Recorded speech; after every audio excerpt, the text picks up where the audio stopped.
พี่น้องมาสู้ทุกคนเลยเนาะตอนนี้บ่าวเพิ่นวิธีเล่าเหนือเนาะพบกันเส้นเก่าเส้นเคยนะพี่น้องหลังจากที่บ่าวเพิ่นก็บ่ค่อยได้ไปใส่มันมีแต่ฝนพี่น้องเอ้ยฝนพี่เรียกว่าฝนหลายปีนี้ฝนมาดูขนาดน้ำท่วมก็มีพี่น้องแขวงขมวนบ้านบ่าวเพิ่นก็น้ำท่วมแขวงสยามบุรียังบ่ท่วมเด้อปีนี้แขวงสยามบุรีน้ำยังบ่ท่วมพี่น้องเอ้ยแต่ละแขวงน้ำท่วมบ้านเกิดบ่าวเพิ่นน้ำท่วมหมดเลยพี่น้องเอ้ยเพราะว่าภัยอยู่แจ่ใดอยู่ใส่ก็ให้ระมัดระวังเรื่องภัยน้ำท่วมพี่น้องบ่าวเพิ่นก็เซ็นกันนะพี่น้องแต่ว่าแน่นอนทางบ่าวเพิ่นน้ำบ่ท่วมอยู่แล้วเนาะฝนตกดุตกดีแต่ปีนี้น้ำบ่ท่วมพี่น้องบ่ฮู้ว่าเป็นหยังการระบายน้ำมันท่วงทันบ่หรือว่าอะไรบ่เพิ่นก็บ่แน่ใจแต่ว่าบ้านแม่บ่าวเพิ่นบ้านที่บ่าวเพิ่นอยู่แขวงขมวนนั้นท่วมแล้วทางเข้าถนนหนทางเข้าหมู่บ้านนั้นลุบหัวแล้วพี่น้องไงรถก็ออกบ่ได้สัญจรบ่ได้ต้องได้สัญจรผ่านทางเรืออย่างเดียวเวลาอยากมาซื้อของอยู่ของกินพี่น้องเนาะตอนนี้บ่าวเพิ่นสิพาเที่ยวชมให้สวนแล้วก็วิถีชีวิตของคนน้ำให้น้ำสวนพี่น้องหลังจากที่บ่าวเพิ่นอยู่แต่กับน้องๆแล้วก็อยู่ในหมู่บ้านนะพี่น้องมื้อนี้บ่าวเพิ่นสิพามาเบิ่งพืชพันธุ์ผลปลูกผลผลิตของพี่น้องชนเผ่ามงชนเผ่ายูเมียนนะพี่น้องเนาะบ่าวเพิ่นวิธีเล่าเหนือกลับคืนมาคือเก่าแล้วเด้อหลังจากที่ห่างหายกันไปโดนนะพี่น้องเนาะภาพบรรยากาศงามๆให้เบิ่งข้างหลังอันนี้ก็เป็นให้มักเดือยนะพี่น้องเนาะมักเดือยหรือว่ามักเดือยนั่นแหละอันนี้มักสลีแม่นมาเลยมักเดือยนี่ทางพุ่นกับแม่นพี่น้องไงกำลังงามพี่น้องบรรยากาศวิวทิวทัศน์สวยงามขนาดเลยโอ้ทางพุ่นปลูกยางเลยพี่น้องเลยคนทางนี้ก็เจ้าเริ่มหันมาปลูกยางหลายขึ้นหลังจากที่แบบว่าก็จะปลูกพืชล้มลุกมาหลายฟ้าหลายปีคนที่พอมีเงินแด่หรือว่ามีต้นทุนชีวิตแด่หรือว่ามีให้มีส่วนหลายบ่อนมีที่ทำกินตั้งห้าแล้วก็ดินมันเหลือเนาะพี่น้องเนาะดินมันเหลือเฮ็ดเหลืออย่างกับแบ่งมาปลูกยางพาราพี่น้องนี่ต้นกำลังงามกำลังใหญ่เนาะส่วนยางพาราได้นี่ตัวนี้นี่ก็เจ้ากำลังปลูกกำลังเริ่มปลูกแนมเบิ่งมุมนี้อาจจะเบิ่งคือต้นน้อยที่จริงแล้วไปเบิ่งใกล้ๆมันท่วมหัวแล้วได้ทางขึ้นไปนี่ก็จะเป็นให้น้องเวิร์นโตเด้อนี่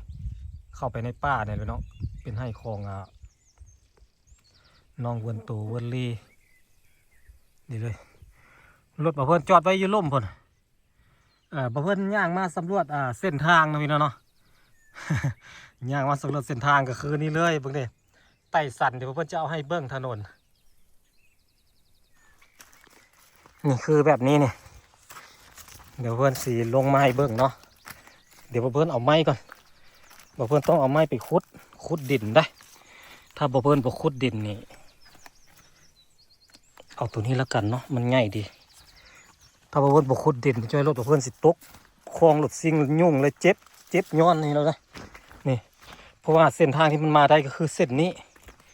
นี่เส้นนี้เส้นเดียวเพื่อนต้องขุดทางนี้บ่ให้รถตีรถมันไหลตรงนี้ให้ตีรถมันเหยียบพี่เลือกเด้นี่บักเลือกเพียงแอวบ่เพิ่นนี่เลยเนาะไปเดี๋ยวเพิ่นสิลองขุดบ้างก่อนนี่ที่ทุกคนกำลังเห็นอยู่นี่อันนี้เป็นส่วนมักเดือยเด้อหลายๆคนบอกเพิ่นว่าอยากเห็นส่วนมักเดือยจะเห็นต้นมักเดือยมันเป็นอะไรเขาไปเฮ็ดอย่างมันก็เฮ็ดได้หลายอย่างเลยพี่น้องได้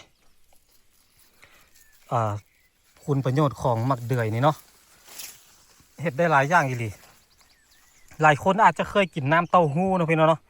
น้ำเต้าหู้ที่มันมีเม็ดมักเดือยอยู่ใต้ก้นน้ำเต้าหู้นะกินกับปลาตังโกก็คือมาจากอันนี้บางคนก็ไปเฮ็ด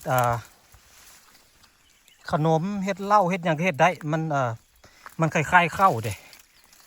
นี่มักเดือยกำลังงามพี่น้องเลยนี่กำลังซัดกำลังขึ้นอันนี้จะเป็นส่วนขิงเก่านะพี่น้องเขาจะปลูกขิงหลังจากที่เขาจะปลูกขิงแล้วเขาจะก็เอามักเดือยมาใส่งามเด้ปลูกขิงเรามาปลูกมักเดือยใส่นี่มันจะงามเพราะว่าขิงนี่เขาจะต้องใส่ปุ๋ยเขาจะต้องลงปุ๋ยอยู่แล้วไงเรามาปลูกมักเดือยใส่มันก็เลยงามทางพุ่นหาก็เริ่มปลูกมันกำลังใหญ่ฝั่งนี้จะเป็นมักสาลีฝั่งนี้จะเป็นมักเดือยเนาะสังเกตเบื้องที่ดินของแต่ละคนนี่ง่ายๆเลยก็คือมันจะเป็นวักเป็นพักมันบริมีลักษณะที่ดินเนี่ยพี่น้องนะบริมีแบบลักหมายนะมีแต่ว่าชื่อเอาบางคนแต่บางคนก็เริ่มเอามาใส่เพื่อ เป็นการบ่ให้ลุกล้ำมาพื้นดินของกันและกันนะนี่ก็คือฝั่งนี้เป็นมักสลีนี่เป็นคลองขึ้นไปนี่ไปหาต้นไม้แล้วขึ้นไปพุ่นเป็นป่ามันต้นพุ่นก็จะเป็นอีกเจ้านึงนะพี่น้องนี่อีกเจ้านึงก็จะเป็นเขต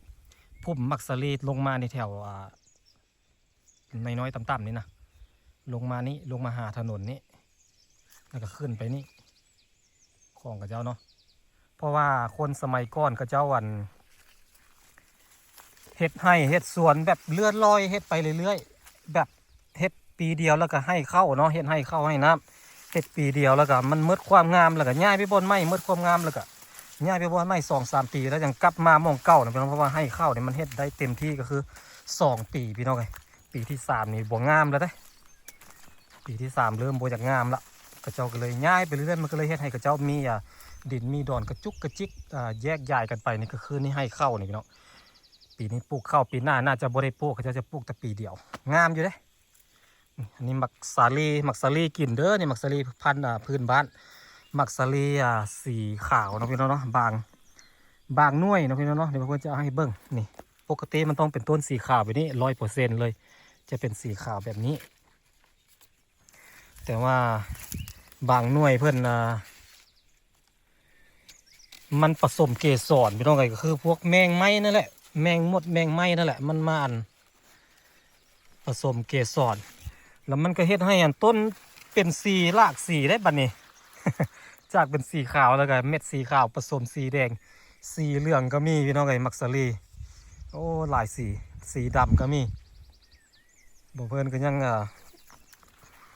แปะใจยังว่าเงึดยังว่าการผสมเกสรของแมงไม้นี่ก็สำคัญนะพี่น้องวงจรชีวิตของแมงไม้นี่ก็มีส่วนในการมีประโยชน์หลายอย่างอยู่ได้มันก็ได้โอ้แม่เพิ่งอพยพเพิ่งตกใจเมื่อกี้เดียวเสียงอย่าง วื้อมาอพยพแล้วพี่น้องเอ้ยไปแล้วเพิ่นอันนี้ก็จะเป็นให้เข้านะพี่น้องโอ้งามขนาดเลยถือว่างามได้เข้านี่ดำปื้อๆเลยพี่น้องเอ้ยเพียงแอวกว่าเพื่อนแล้วได้โอ้กำลังงามให้เข้าเพื่อนคำนวณว่าน่าจะได้อยู่ประมาณ20ปลายเป่าเพื่อนละนี่เข้านี่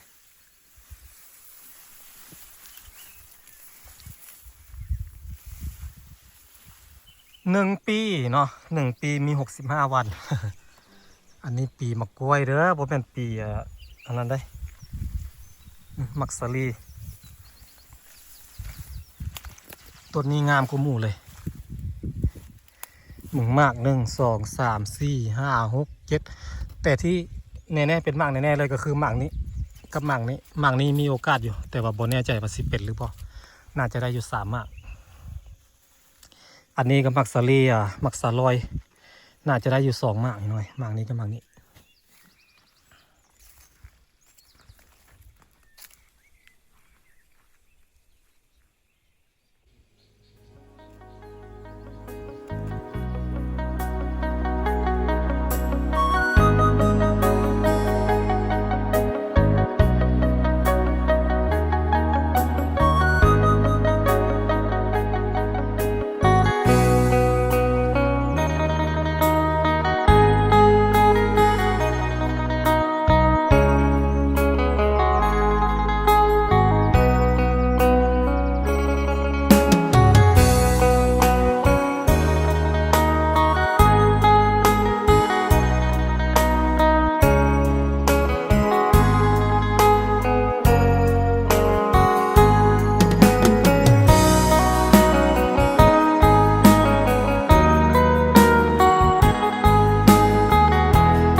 ส่วนอันนี้ก็สิเป็นสนามซ้อมเนาะพี่น้องเนาะ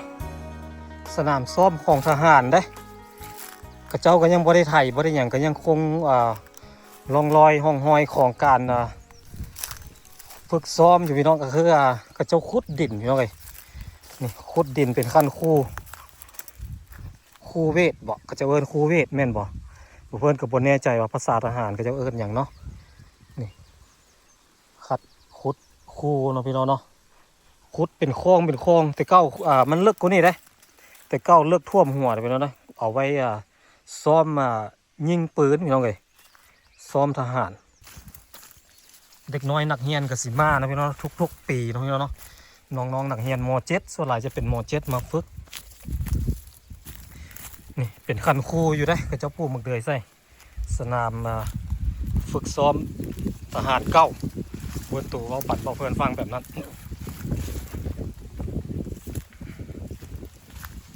นี่เลยหลุมนี้กับปูมะกล้วยใส่บักงามๆพี่หลุมนี้ก็อยู่พี่